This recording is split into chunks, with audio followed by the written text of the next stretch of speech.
Em 2019, uma expedição científica desapareceu por 11 dias na Amazônia. Quando foram encontrados, os pesquisadores estavam em silêncio absoluto, olhando para o vazio. Nenhum deles conseguiu explicar o que viram, mas os indígenas locais sabiam exatamente o que havia acontecido e sempre souberam. Hoje você vai descobrir a verdade por trás de décadas de desaparecimentos inexplicáveis na maior floresta do mundo. Uma história que foi silenciada, ocultada e ignorada pela ciência oficial. Prepare-se, porque o que você vai ouvir pode mudar completamente sua visão sobre a Amazônia. E se você quer ter acesso prioritário a investigações como essa, com evidências que raramente chegam ao público, deixa seu like agora e se inscreve no canal, ativando o sininho. Assim você garante que cada nova revelação chegue primeiro até você, antes que o conteúdo seja bloqueado ou removido.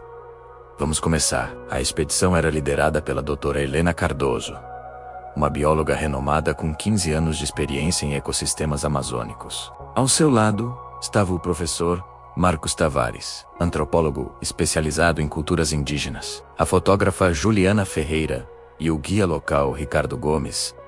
Eles partiram no dia 3 de março de 2019 para uma região remota do Alto Solimões, próxima à fronteira com o Peru. O objetivo era documentar espécies de plantas medicinais usadas pelas tribos locais. Mas o que os pesquisadores viram naqueles 11 dias jamais foi oficialmente revelado. Nos últimos 8 anos, pelo menos 4 casos de desaparecimentos na Amazônia chamaram a atenção das autoridades por suas características incomuns. Todos compartilhavam padrões que desafiam qualquer explicação lógica. O primeiro caso aconteceu em 2017, quando o turista alemão Klaus Fischer desapareceu durante uma trilha guiada no Parque Nacional do Jaú. Klaus era um fotógrafo experiente, tinha equipamento de GPS e estava acompanhado de 2 guias certificados. No terceiro dia da expedição, simplesmente sumiu. As buscas duraram 2 semanas. Quando finalmente foi encontrado, Klaus estava sentado sob uma árvore, a 40 quilômetros do ponto onde desapareceu. Suas roupas estavam limpas, dobradas ao lado dele. Ele não tinha ferimentos. Não estava desidratado, mas havia perdido completamente a memória dos últimos 21 dias. Até hoje, Klaus não consegue lembrar de nada. Mas havia um detalhe que conectava todos esses casos. O segundo incidente ocorreu em 2020, com a família Oliveira, Roberto, sua esposa Mariana e os 2 filhos, Lucas de 12 anos e Sofia de 9. Decidiram acampar numa área autorizada perto de Manaus. Na manhã seguinte, guardas florestais encontraram a barraca intacta, pertences organizados, mas nenhum sinal da família. O comandante Souza, da Polícia Federal, coordenou as buscas. Drones, cães farejadores, voluntários, tudo foi mobilizado. 7 dias depois, a família reapareceu caminhando pela estrada principal, como se nada tivesse acontecido. Quando questionados, todos davam respostas vagas, contraditórias. As crianças desenhavam símbolos estranhos e falavam sobre luzes que dançavam. Roberto desenvolveu fotofobia severa e nunca mais quis falar sobre o assunto. E foi exatamente nessa região que a doutora Helena decidiu acampar. O terceiro caso envolve o piloto Eduardo Santos, que desapareceu em 2022. Eduardo voava uma rota comercial entre Tefé e Tabatinga, quando reportou falha nos instrumentos. Seu último contato com a torre foi: "Tem algo errado aqui. As luzes no painel estão todas piscando. Eu vejo algo lá embaixo." Depois, silêncio. O avião foi encontrado 3 dias depois, pousado perfeitamente numa clareira. Motor desligado, combustível suficiente para mais 2 horas de voo. Mas Eduardo havia sumido. Seu cinto de segurança estava desafivelado, a porta aberta. O mais estranho: as câmeras de segurança do avião pararam de gravar exatamente no momento em que ele reportou o problema. Quando as gravações voltaram, 11 minutos depois, Eduardo não estava mais lá. O que as câmeras de segurança registraram naquela noite desafia qualquer explicação lógica. Todos esses casos tinham algo em comum que só foi percebido depois que a doutora Helena desapareceu. Em cada ocorrência, testemunhas próximas relataram ter visto luzes estranhas na floresta na noite anterior. Não eram luzes de lanternas, ou fogueiras. Eram descritas como pulsantes, azuladas, que pareciam vivas. Além disso, todos os desaparecimentos aconteceram em regiões que os indígenas locais chamavam de terras proibidas. Ricardo Gomes, o guia que acompanhou a doutora Helena, havia alertado. Ele disse que os anciãos da tribo Ticuna pediram para evitar aquela área específica, mas a equipe científica ignorou o aviso, considerando superstição. Mas o mais assustador ainda estava nos diários que Helena deixou para trás. A doutora Helena mantinha registros meticulosos de tudo. Seus cadernos foram encontrados dentro da barraca, perfeitamente preservados. As primeiras páginas descreviam observações botânicas normais, coordenadas geográficas, temperatura, umidade. Mas a partir do 5º dia, o tom mudava drasticamente. Algo observando, ela escreveu: "Não consigo ver, mas sinto." Marcos também percebeu. Os pássaros pararam de cantar esta manhã. No 6º dia, Ricardo está nervoso. Diz que encontrou marcas nas árvores, símbolos que ele nunca viu antes. Juliana fotografou tudo no 7º dia, a última entrada antes do desaparecimento. As luzes voltaram. São reais. Não estamos sozinhos aqui. Se alguém encontrar isto... A frase ficou incompleta. E então, no 11º dia, eles simplesmente reapareceram. Um helicóptero de resgate os avistou caminhando em fila indiana. Em silêncio, a 60 quilômetros de onde haviam acampado. Estavam descalços, mas sem ferimentos nos pés. Quando foram resgatados, nenhum deles falou.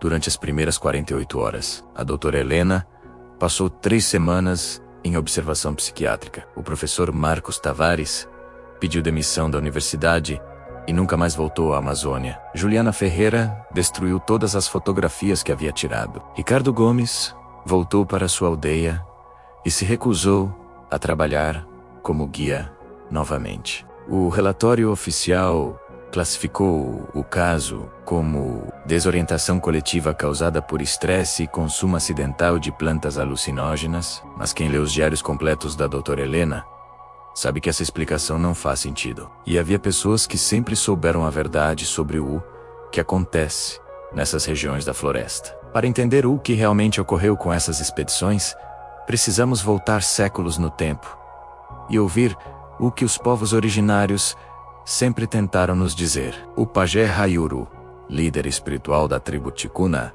tem 87 anos. Ele nasceu na floresta.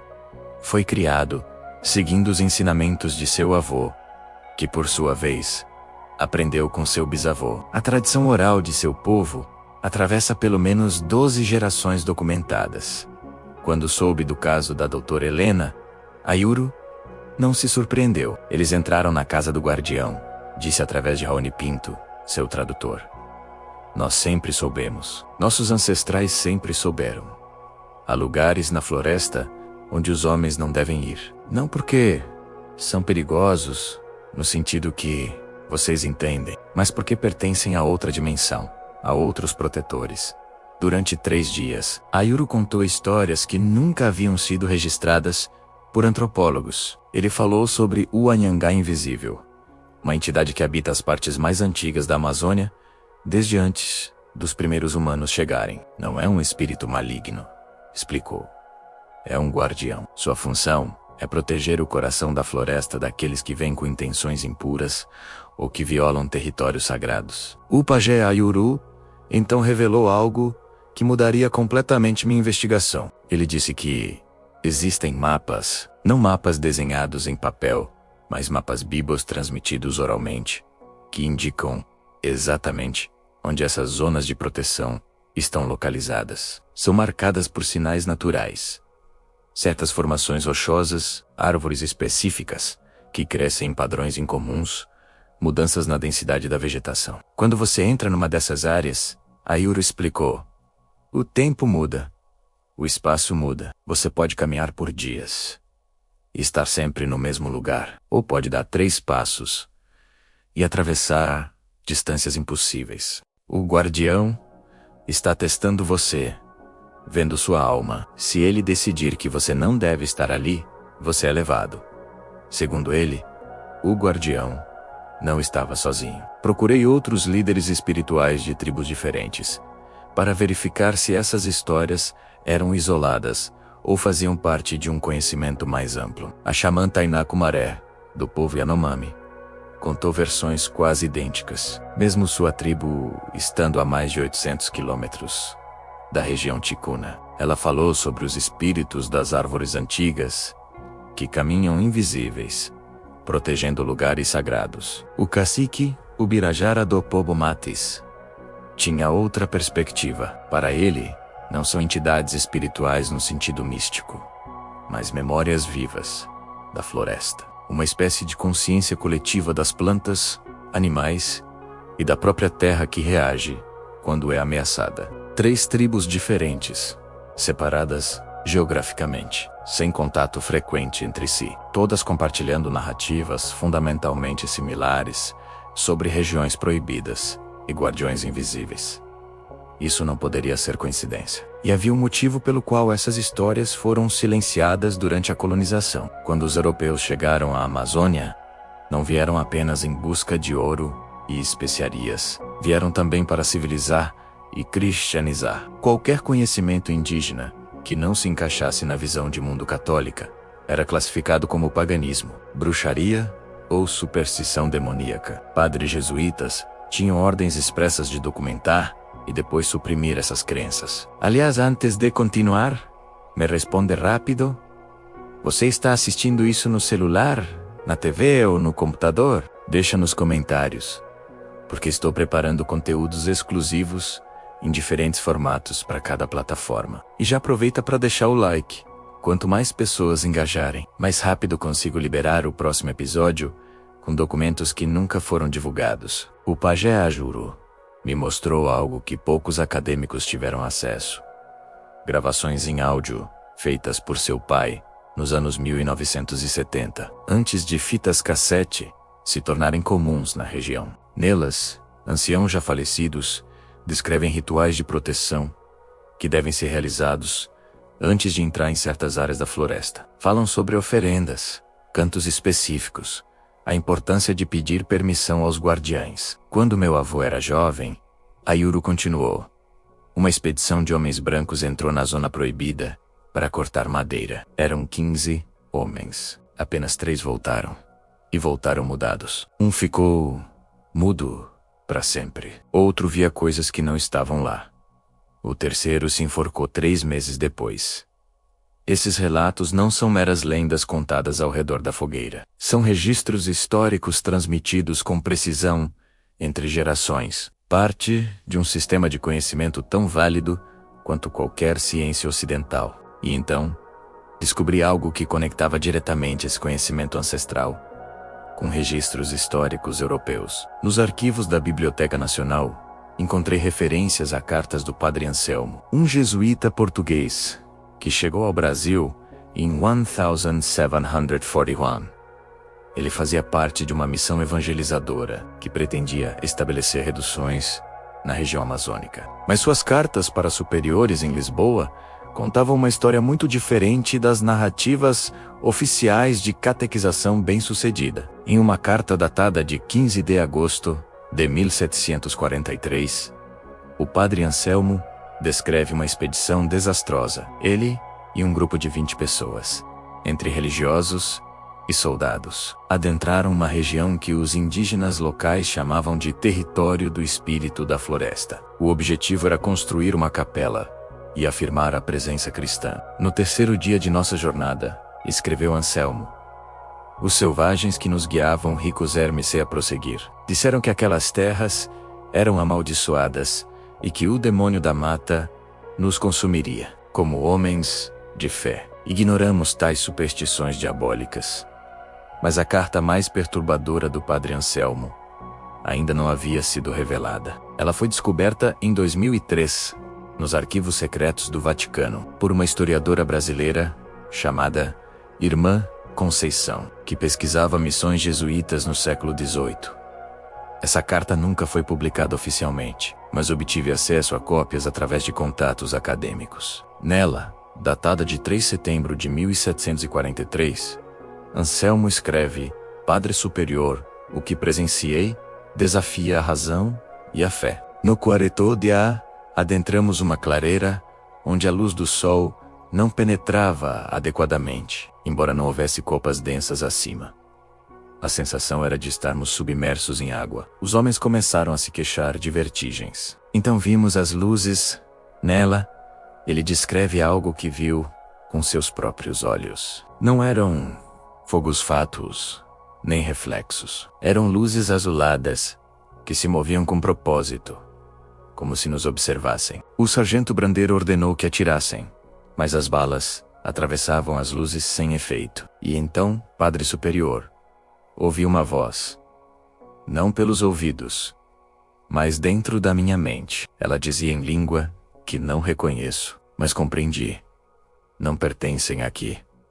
A carta continua descrevendo como 7 homens da expedição simplesmente desapareceram durante a noite. Não fugiram, não foram atacados. Estavam lá, e de um momento para outro, não estavam mais. Os 13 sobreviventes, incluindo Anselmo, abandonaram a missão e voltaram para o forte mais próximo. 3 dos homens que retornaram morreram nas semanas seguintes de febres inexplicáveis. Anselmo nunca mais voltou àquela região e, segundo registros, desenvolveu tremores permanentes nas mãos. E esse relato, de 1743, é idêntico ao que a doutora Helena escreveu em seu diário. A descrição das luzes azuladas, a sensação de estar submerso em água, a percepção de que o tempo e espaço funcionavam de maneira diferente, até a experiência de ouvir uma voz que não vem de fora, mas de dentro da mente. As semelhanças não podem ser atribuídas ao acaso. São 276 anos separando os 2 relatos, mas as experiências são essencialmente idênticas. Mais investigações revelaram outros documentos históricos. O Coronel Bandeira, um bandeirante português do século XVII, deixou registros em seu diário de expedição sobre regiões da Amazônia que ele evitava. Há lugares onde a própria floresta parece viva e consciente. Escreveu em 1687. Os índios têm razão em temer. Perdi bons homens em terras onde a bússola gira sem rumo e o sol parece nascer no poente. Essas narrativas foram sistematicamente ignoradas ou ridicularizadas pela historiografia oficial, classificadas como superstições coloniais ou delírios causados por doenças tropicais. Mas quando você as coloca lado a lado com relatos modernos, um padrão inegável emerge. Coincidência? Espera só você ver as evidências físicas que foram encontradas. Quando as autoridades finalmente conseguiram localizar o acampamento original da doutora Helena, encontraram algo que não estava em nenhum relatório público. Amostras de solo foram coletadas e enviadas para análise no Instituto Nacional de Pesquisas da Amazônia. O Dr. Fernando Almeida, geofísico responsável pela análise, encontrou anomalias na composição mineral. A concentração de elementos de terras raras estava 300% acima do normal para a região. Ele explicou em uma entrevista que deu para uma revista científica obscura. Havia também traços de isótopos que, normalmente, não encontramos informações geológicas naturais daquela idade. Quando questionado sobre o que poderia causar isso, Almeida foi evasivo. Prefiro não especular, disse. Mas em conversas privadas, ele admitiu a colegas que nunca havia visto nada parecido. A bióloga Carla Monteiro, que analisou amostras de plantas coletadas na área, teve experiência similar. Encontramos variações genéticas em espécies conhecidas que não deveriam existir, relatou. Era como se essas plantas tivessem evoluído isoladamente por milhares de anos. Mas estavam apenas a alguns quilômetros de populações normais da mesma espécie. Mais perturbador ainda foram as gravações de áudio. A doutora Helena e sua equipe usavam gravadores para documentar sons da floresta.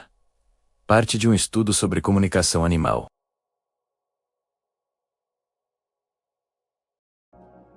Essas gravações foram analisadas pelo professor Shun, um pesquisador chinês especializado em bioacústica, que estava visitando o Brasil. Ele identificou padrões sonoros que não correspondem a nenhuma espécie conhecida.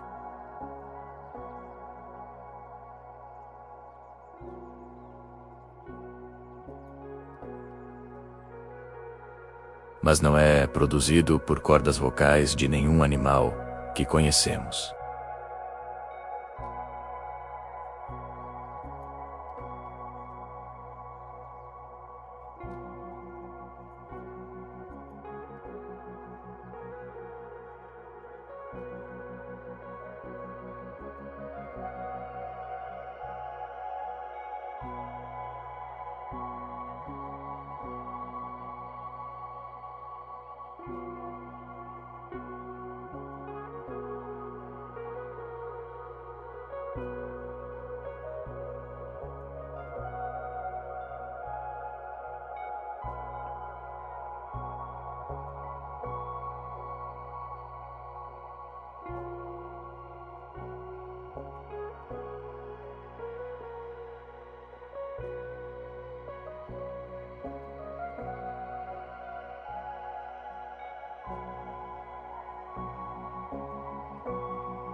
Pontos na floresta, onde a temperatura era 8 a 10 graus mais baixa que o entorno, sem explicação aparente.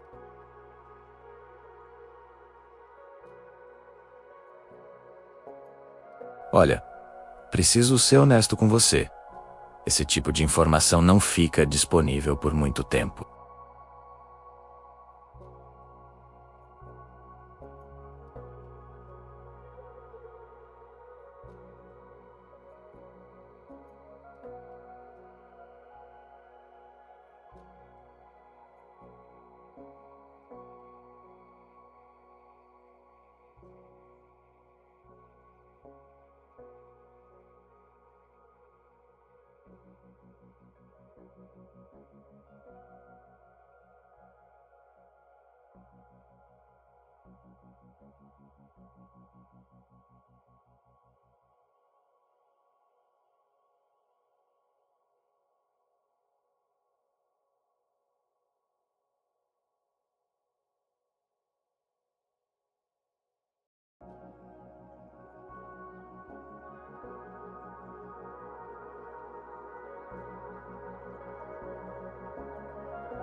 Especialistas em fotografia forense analisaram a imagem e confirmaram que não há sinais de manipulação digital. Outra foto mostra símbolos entalhados em uma árvore. Não são entalhes recentes. A madeira ao redor está cicatrizada, indicando que foram feitos décadas atrás. Os símbolos não correspondem a nenhuma linguagem escrita conhecida de povos indígenas da região. Quando mostrei essa imagem ao pajé Ayuru, ele ficou em silêncio por vários minutos.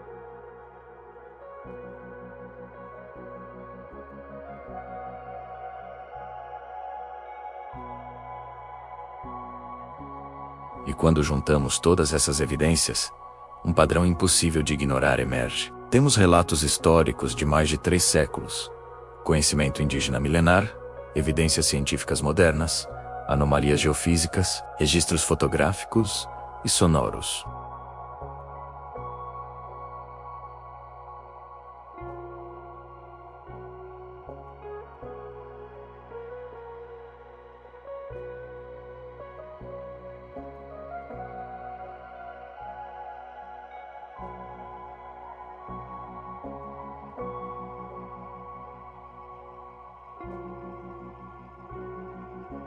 Na Tasmânia, antes da colonização europeia, os aborígenes tinham tradições semelhantes sobre partes da floresta que eram tabu. O que todas essas regiões têm em comum? São florestas antigas, primárias, com biodiversidade extremamente alta e mínima interferência humana histórica. São lugares onde a natureza permanece relativamente intocada há milhares ou milhões de anos. Será que existe algo nessas florestas antigas que desenvolvemos sistemas de defesa?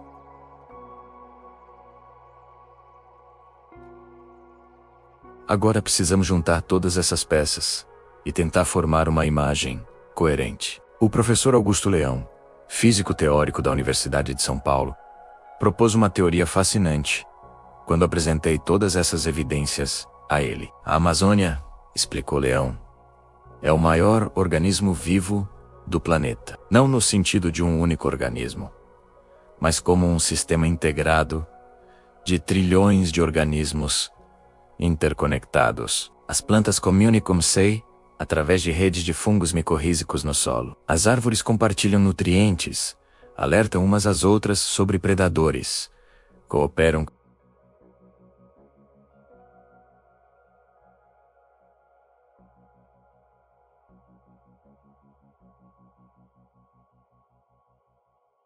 Agora imagine trilhões de organismos, todos gerando esses campos simultaneamente, de forma coordenada.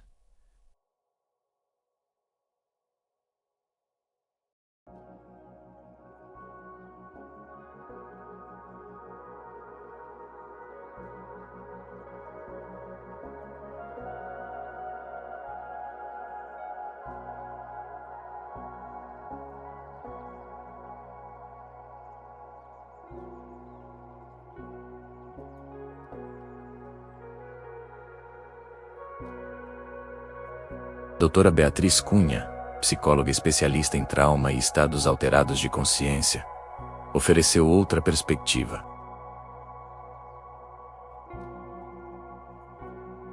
Nossos pensamentos, memórias, percepções, tudo é mediado por sinais elétricos entre neurônios.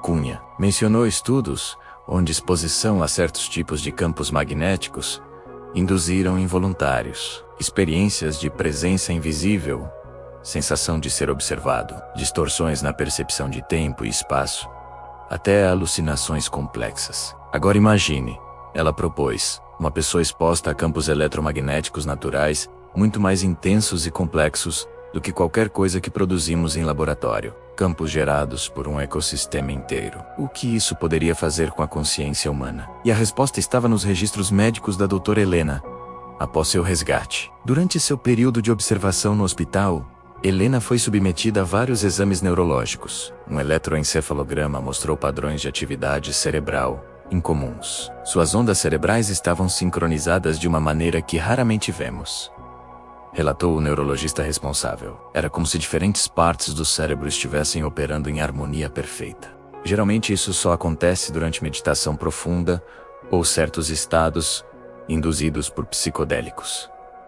Mais interessante, os outros membros da expedição que concordaram em fazer exames mostraram padrões similares. Todos tinham essa mesma sincronização incomum de ondas cerebrais. E todos relatavam, quando pressionados experiencias de união com a floresta, de ouvir a floresta pensando, de perder a noção de onde terminava seu corpo e onde começava o ambiente. Isso valida a perspectiva indígena, absolutamente. Os povos originários, através de milênios de observação cuidadosa e experiência direta, identificaram essas áreas de poder. Eles as interpretaram através de suas cosmologias como moradas de espíritos e guardiães. Mas isso não torna suas interpretações menos válidas. Eles estavam descrevendo fenômenos reais, usando a linguagem e o framework conceitual de suas culturas. A ciência moderna, com seus instrumentos e metodologias,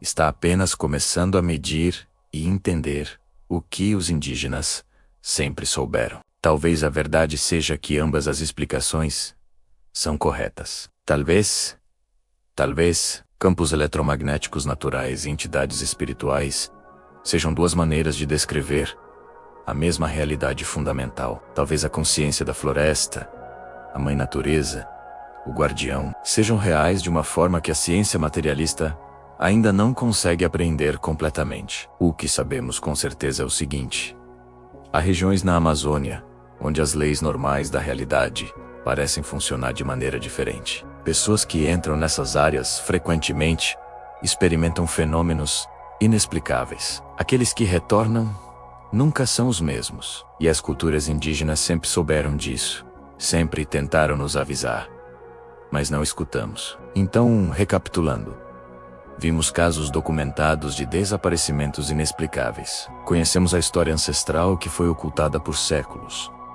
Analisamos evidências que a ciência oficial prefere ignorar. E agora você conhece a verdade, que poucos têm coragem de falar. A doutora Helena Cardoso nunca mais voltou à Amazônia. Ela se mudou para o sul do Brasil e trabalha agora em pesquisa de laboratório, longe das florestas. Recusa-se a dar entrevistas sobre o que aconteceu. O professor Marcos Tavares largou a carreira acadêmica e hoje trabalha como consultor para empresas. Nunca mais publicou sobre culturas indígenas. Juliana Ferreira desenvolveu agorafobia severa e só sai de casa para terapia. Ricardo Gomes voltou para sua aldeia e, segundo o pajé Ayuru, passou por rituais intensos de purificação espiritual. Ele se recuperou, mas nunca mais aceitou guiar não-indígenas para dentro da floresta. O pajé Ayuru faleceu em agosto de 2023, aos 88 anos. Antes de morrer, gravou horas de ensinamentos e histórias para serem preservados pelas futuras gerações de sua tribo. Raoni Pinto, seu tradutor, continua trabalhando para documentar conhecimentos indígenas antes que se percam. Novas expedições científicas continuam sendo organizadas para a Amazônia. A maioria evita, conscientemente ou não, as regiões sobre as quais falamos hoje. Os mapas oficiais não marcam essas zonas como perigosas. Não há placas de aviso, mas os guias locais sabem. Os indígenas sabem. E agora você também sabe. A questão que fica é: o que mais está sendo escondido de nós? Quantos outros mistérios existem, não apenas na Amazônia, mas ao redor do mundo, que são sistematicamente ignorados porque não se encaixam em nossa visão de mundo científica materialista? Quantas vezes povos tradicionais tentaram nos avisar sobre coisas que só agora começamos a medir com nossos instrumentos? Então, qual sua conclusão? Você acredita que existe algo sobrenatural na Amazônia? Ou tudo pode ser explicado pela ciência? Comenta aqui embaixo sua teoria. E se você quer continuar investigando comigo os maiores mistérios do Brasil, se inscreve no canal e ativa o sino. Semana que vem, vou revelar documentos militares sobre expedições que nunca retornaram. Sério, você não pode perder esse próximo episódio. Antes de ir, lembra, a floresta sempre esteve aqui, antes de nós, e sempre estará depois. Talvez seja a hora de aprendermos a respeitá-la novamente. Os indígenas sempre souberam disso. Eles vivem em harmonia com a floresta há milhares de anos, porque respeitam seus limites, honram seus guardiães, pedem permissão antes de entrar em territórios sagrados. Talvez o problema não seja a floresta. Talvez o problema seja a nossa arrogância em achar que podemos ir a qualquer lugar, fazer qualquer coisa, sem consequências. A Amazônia não é apenas o pulmão do mundo, como costumamos dizer. Ela é um universo próprio, um cosmos de vida interconectada, que funciona segundo regras que ainda estamos começando a compreender. E dentro desse universo, existem lugares que não nos pertencem. Lugares onde a natureza ainda reina absoluta. Lugares onde fomos gentilmente, ou nem tão gentilmente assim, lembrados de que não somos os donos deste planeta. Somos apenas visitantes temporários. Nos últimos anos, com o avanço do desmatamento, dessas zonas sagradas estão sendo invadidas por madeireiros, garimpeiros e expansão agrícola. Os indígenas relatam que os incidentes estão aumentando não apenas desaparecimentos, mas também fenômenos estranhos.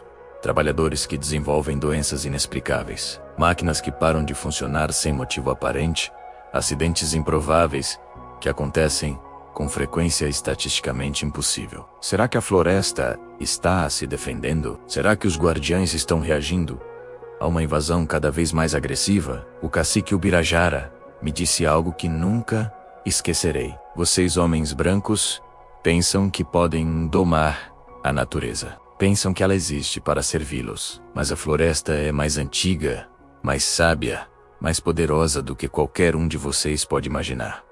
E ela tá ficando irritada. Não é uma ameaça. É um aviso. Um aviso que vem sendo dado há séculos.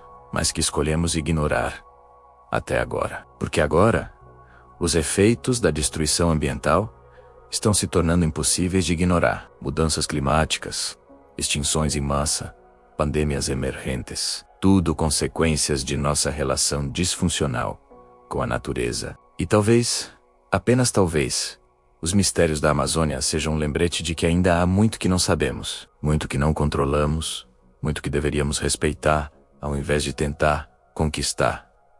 Esta investigação me mudou. Comecei como cético, procurando explicações racionais para fenômenos estranhos. Terminei com mais perguntas do que respostas. Aprendi que o mundo é mais misterioso, mais complexo, mais maravilhoso do que nossa ciência atual consegue explicar. E aprendi a ouvir os anciãos indígenas, ouvir as histórias que foram suprimidas, ouvir até mesmo o que a própria floresta está tentando nos dizer. Se você chegou até aqui, obrigado por ter acompanhado esta jornada comigo.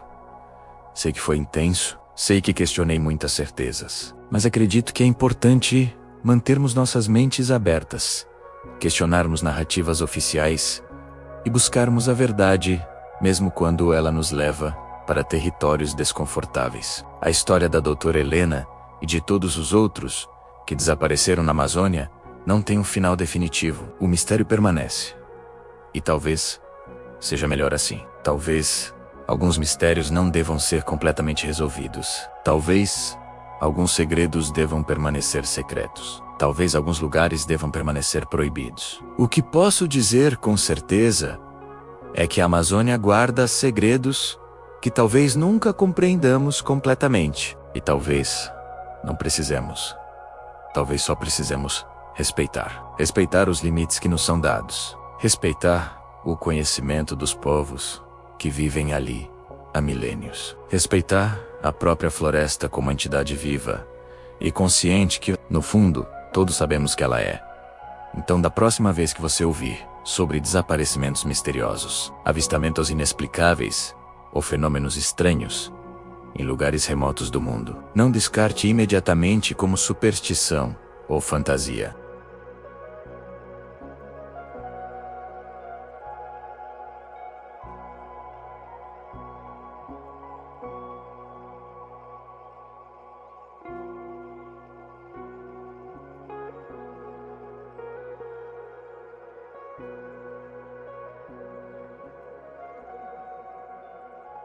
E se algum dia você for à Amazônia, preste atenção aos avisos dos guias locais.